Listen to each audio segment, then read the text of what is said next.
Okay, njengamanje ngiphethe uSikhanyiso Ncanye from i-Young Stars. Ngikubikelela kunjani? Asaphila njani?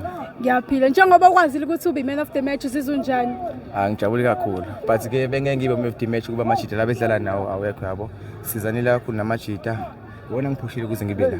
Kahle kahle kube kuyangami ngabe sisonke la sikhuluma sonke. Kodwa ke ngeke kwenzeke kanjalo but ngibonga amajita kakhulu no coach. Yeah. So njengoba ukwazile ukuthi niwine namhlanje, not ukuthi niwine nje niye kuma finals.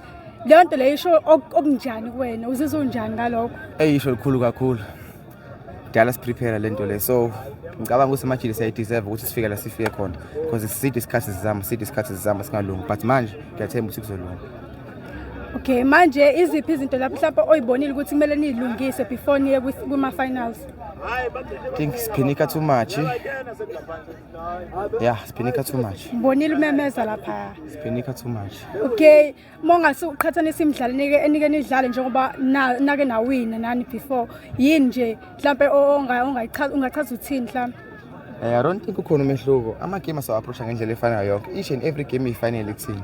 Asikwazi ukuthi siyodlala sibuke opponent. We don't care about your opponent. The only thing is esinendaba nayo team. Hayi ngibonga isikhathi sakho ngiphinde ngikubongela kakhulu. Thank you.